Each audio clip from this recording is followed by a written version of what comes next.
वज़ीर-ए-आज़म ने भैंबर में दानिश स्कूल का संग बुनियाद रख दिया। तकरीब से खिताब में शहबाज शरीफ का कहना था कि मकबूजा कश्मीर की वादी शहीदों के लहू से सुर्ख हो चुकी है। मकबूजा कश्मीर के आवाम आज़ादी की जंग लड़ रहे हैं। मसला कश्मीर यूएन की करारदादों के मुताबिक हल किया जाए। आज़ाद कश्मीर में दानिश स्कूलों का जाल बिछा देंगे। यहाँ दानिश स्कूल का संग बुनियाद रखना खुशी का बायस है। नवाज शरीफ की क़यादत में दानिश स्कूल का आगाज किया था।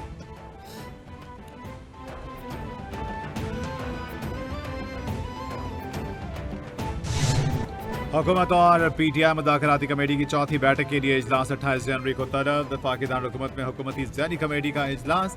हुकूमती कमेटी के रुकन एजाजुल हक का कहने के साथ वर्किंग दिनों में पीटीआई मुतालबात का जवाब तैयार कर देंगे।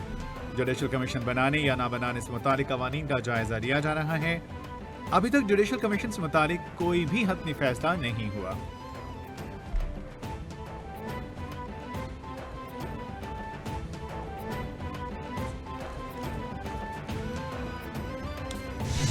हुकूमत को तहरीरी मुतालबात दे दिए गए। जवाब के लिए इनके पास 7 दिनों का वक्त है। प्रेस कॉन्फ्रेंस करते हुए बैरिस्टर अली जफर का कहना था, हुकूमत ने तहरीरी जवाब ना दिया तो फिर कोई मीटिंग नहीं हुई और ना होगी। 26वीं तरमीम के बाद बहुत कंफ्यूजन हो गई। हुकूमत को मशवरा है कि माजी से सीखें। अलकादर केस का बैकग्राउंड लंदन में हसन नवाज की प्रॉपर्टी से मुंसलिक है। नैब को सवाल पूछना चाहिए था कि ये प्रॉपर्टी कब और कैसे खरीदी।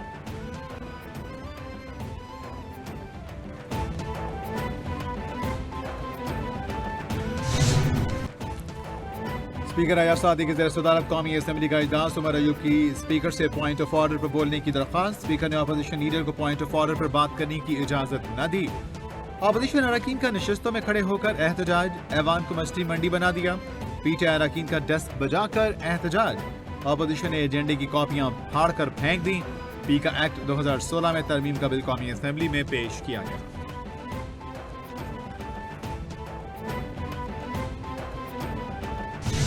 मजमूई ज़ाब्ता फौजदारी 1898 में तरमीम का बिल कौमी असेंबली में पेश। आज़म नज़ीर तारा ने कहा, पाकिस्तान के अवाम ऐवान से तवक्को रखते हैं कि इन्हें फौरी इंसाफ फराहम किया जाए।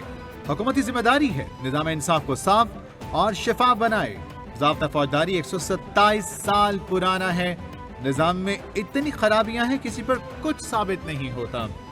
मुजरिमों को सजा देने की शरह बहुत कम है। दीगर ममालिक में सजा देने की शरह 80% है।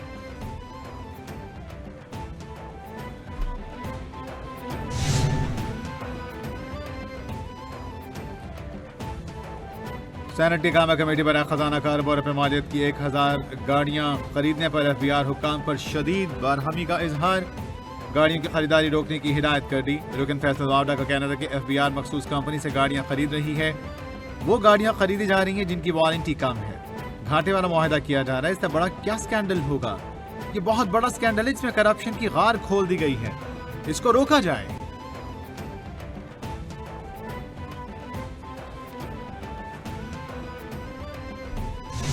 क़याम अमन के लिए कुरम अमन मुआहदे के लिए दस्तखत कुनंदगान का जिरगा बुलाने का फैसला। अलीमीन गंडापुर की ज़ेर-ए-सदारत कुरम के मामले पर अहम इजलास।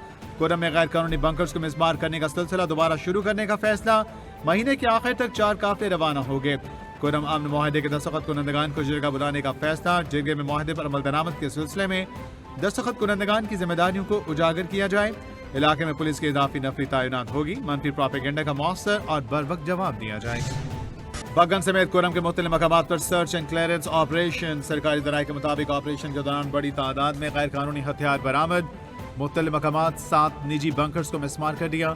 ऑपरेशन के दौरान 16 जनवरी के वाक़े में लापता ट्रक ड्राइवर की लाश बरामद की। पाराचनार रोड पर रुकावटें खत्म। आज इमदादी सामान के काफिले की रवानगी का भी इम्कान।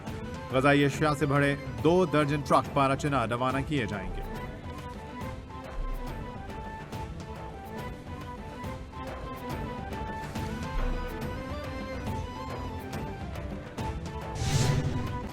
पाक अफगान सरहद पर सिक्योरिटी फोर्सेस की बड़ी कार्रवाई, बड़ी कामयाबी। ज़राए के मुताबिक अफगानिस्तान से गैर मुल्की असलहे की बड़ी खेप पाकिस्तान में स्मगल करने की कोशिश नाकाम बना दी गई।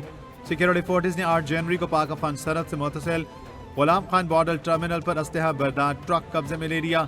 ट्रक से जदीद साख्त का गैर मुल्की असलहा और मैगजीन बरामद। गैर मुल्की असलहे में 26 M16 राइफल, 292 मैगजीन और 10,000 से ज़ायद गोलियां शामिल हैं। सुप्रीम कोर्ट के जज जस्टिस मंसूर अली शाह ने दौरान समाअत कहा, बेंचेस इख्तियारात केस का आईनी तरमीम से ताल्लुक नहीं। वैसे कोई डर जाए तो अलग बात, बेंच अपना दायरा इख्तियार देखना चाह रहा हो तो क्या केस वापस लिया जा सकता है? अटॉर्नी जनरल का अदालती मुआवनीन मुकर्रर करने पर एतराज। अटॉर्नी जनरल ने कहा, जो अदालती मुआवनीन मुकर्रर किए वो 26वीं तरमीम के खिलाफ दरख्वास्त गुजारों के वकला हैं। अदालत ने ख्वाजा हारिस और एहसन होन को मुआविन मुकर्रर कर दिया।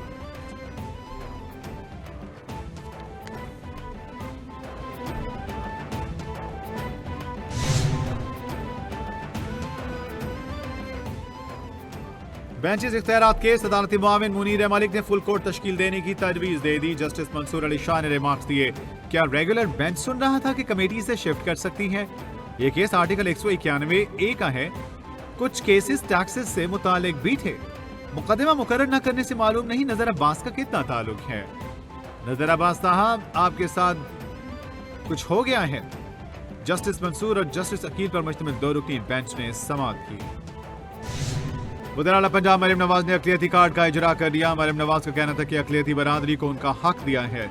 सोचा कि अक़लियतों के लिए कुछ ऐसा क्या करूं कि इन्हें यकीन हो जाए कि वो मेरे सर का ताज हैं। नवाज शरीफ ने कहा कि इन्हें अक़लियत ना कहो, ये अक़लियत नहीं, ये भी पाकिस्तानी है। अक़लियतों की पहचान है कि आप एक सच्चे और पक्के पाकिस्तानी हैं। अक़लियती कार्ड से हर 3 माह बाद 10,500 रुपए मिलेंगे। इस रकम को हम 75,000 रुपए तक लेकर जाएंगे।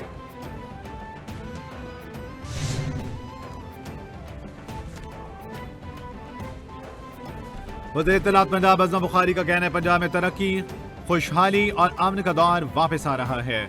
वज़ीर आला मरियम नवाज ने अवामी मंसूबों का जाल वस्ती पंजाब से जनूबी पंजाब तक बिछा दिया। पंजाब में किसान कार्ड, इलेक्ट्रिक बाइक्स, स्कॉलरशिप, धीरानी प्रोग्राम कामयाबी से जारी हैं। पंजाब में नई सड़कों की तामीर भी हो रही है। नई इलेक्ट्रिक बसें भी आ गईं। मरियम नवाज बाकी सूबों के वज़ीर आला के लिए रोल मॉडल हैं। और मुल्क भर में सर्दी की शिद्दत बरकरार, बालाई इलाकों में बर्फबारी, पहाड़ सफेद चादर से ढक गए। खैबर पख्तूनख्वा, गिलगित बल्तिस्तान और आज़ाद कश्मीर में बारिश और बर्फबारी से निज़ाम जिंदगी मफलूज।